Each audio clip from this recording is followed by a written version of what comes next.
Hi, everybody. This is a little recording overview of the workshop that we ran last week on staying okay and how you can build a reflective practice so that you can stay well and strong while living in remote places.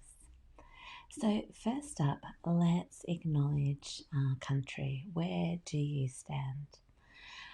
As a Palawa woman, I'd like to acknowledge the Diriganj people of the Yuin Nation, who are the eternal custodians of the mountains, the valleys, the rivers, the forests and waters of this place.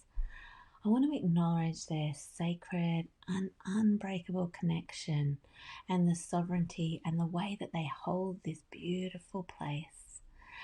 And that energy, that beautiful, powerful energy of this place that they have held well, and held for so long. I really want to honor that and the power of that has informed this work, and really acknowledge the harmony and the wellness of that has been fostered by their custodianship. And acknowledge the land on which you're standing and the people who have been holding the land that you are on with their custodianship, with their sovereignty. And yeah, let's just take a moment for that. Beautiful. So who am I? Hi, I'm Trish Everett. I am a conflict and inner leader coach. I have a Master's of Communication, a Master's of Wellness, and a graduate certificate in conflict management. I go into workplaces and help them to build stronger teams, and I work a lot with remote organizations and schools, and that's a little bit of my background. I was the principal of a remote school in the Western Desert for quite a few years, and I think that working remote has its unique and powerful strengths and growth opportunities and amazing experience. And I also think it has its unique set of challenges. And that's part of what has informed this work that we're going to be doing today. Okay, so the first up, let's look at where you get drained, and have a little think about the moments in your life. And if you have a pen and paper or a notebook, just take a note of those things now. Where is it that you get drained? And if you have a current reflective practice, whether it just be, and just, I don't mean just lightly, whether it is having a cup of tea or a drink with a colleague after work every Friday and chatting through what's happened, whether it's calling up somebody that knows you and understands you, whether it's going for a run at the end of a big day and just letting the day reflecting on that, whether it's actually sitting down with a set of questions like what we're going to look at today and working through that reflective practice of going, hey, what happened? How did I feel about it? And what does that all mean? And what am I going to do about it? And lastly, we're going to look at today what is within your power to do. Where is in your power to act? So the way I look at reflective practice is quite broad. I have a master's in wellness, so I come from that very holistic picture that wellness paints. Wellness theory is all about how do we step into our potential with that multi-dimensional person that we are. And it's a strength-based model. So we look at positive psychology, and looking at how do we go from strong to stronger. Now, there are times where a strength based wellness model isn't going to serve you. There may be things where you need to go and talk to a psychologist, talk to somebody that can help you to heal some of those old wounds. This is very much looking at where you are at now and moving forward from there. So, in order to look at this multidimensional approach to building reflective practice, we're going to look at your biology, which is your unique makeup of who you are from a perspective of biology. What are your preferences? What do you like? What works for you? And let's connect with the unique situation. You're working remote, so this is different to any other place. There will be a lot of crossovers, but let's bring that into the equation. It's this is not a one size fits all practice.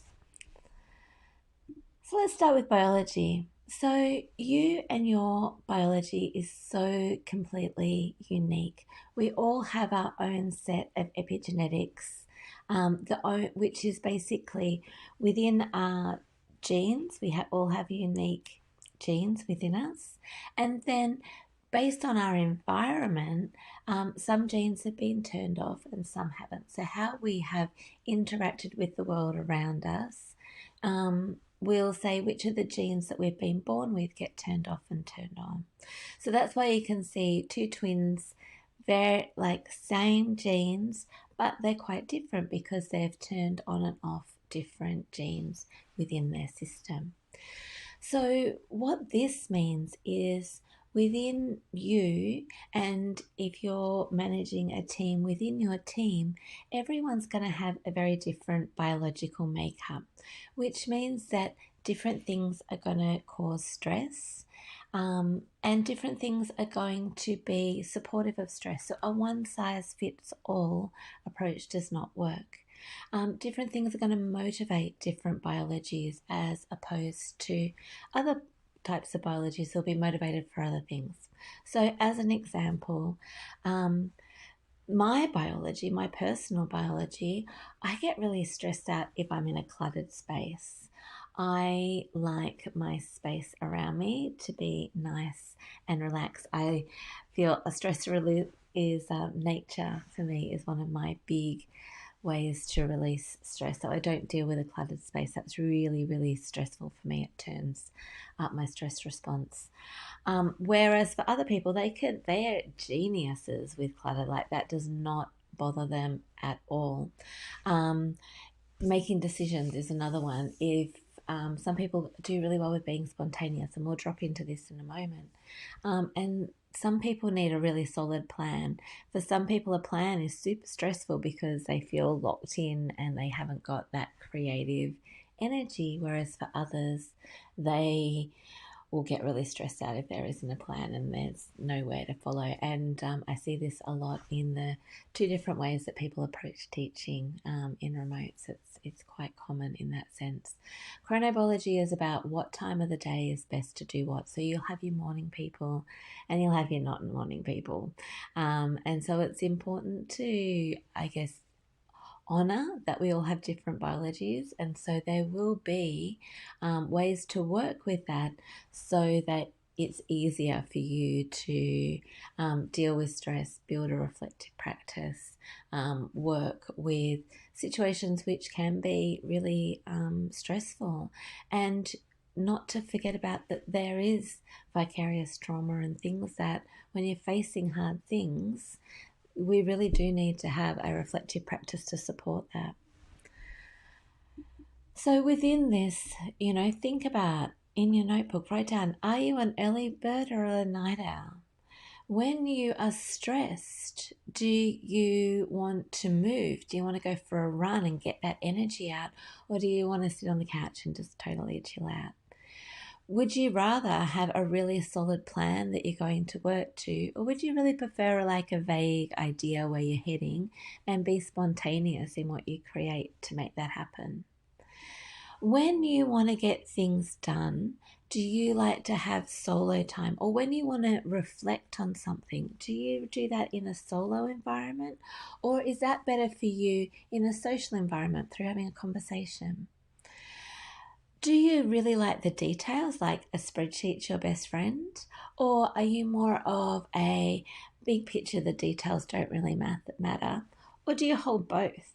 Are you someone that can go between the details and the big picture? And when it comes to a meeting, do you get frustrated by talking about things and understanding all of the nitty gritties of it and want to get straight into the action? Or are you someone that's there going, hey, wait, we can't act yet, we haven't considered everything? So have a little think about that. Go through each of these and make a note of which ones are true for you, because that gives you a little picture of how your epigenetic system, how your biology is working for you. Now, if this is something that you are really interested in, please reach out. We can look at creating a really solid profile that gives you a clear window into how your biology is working for you and what is going to most enhance that. And for managers, if that's something you're interested in, we can look at that for your whole team. So then you would have information going into a meeting like who needs to talk about this and who needs action, who's going to be like on board first thing in the morning and who's going to be able to really hold things together in the afternoon. Who's going to be our big picture people and who's going to be our detail people from that biology level, from what people's innate strengths are. So let's talk about reflective practice. Why have a reflective practice? There are so many parts of it and there are so many opportunities within reflective practice. So we're going to talk about a few here. And based on what it is that you want to get out of reflective practices, there are some models that are better suited to different aspects of that. So firstly, it's really fantastic in order to get clarity on something that's happened and to make sense of your experience. Now, this is really important if something has happened that has triggered a really strong stress response or that has been witnessing trauma or even facing something traumatic, that this can be really powerful in terms of making sense of what's happened. Now, if you have faced a traumatic experience and you're using this reflective practice, it is really good to do it in partnership with somebody who is versed in trauma. And, you know, it could be a psychologist, it could be a coach that is trauma informed. But if you want to go into that, then you need to work with somebody that's not only trauma informed, but that can support you in unpacking that trauma. So do take note of that. There are a lot of support out there. I am a trauma informed coach, but I do not go into trauma and unpack it. That's not what I do. So if you need somebody that does that, I really encourage you to reach out for that.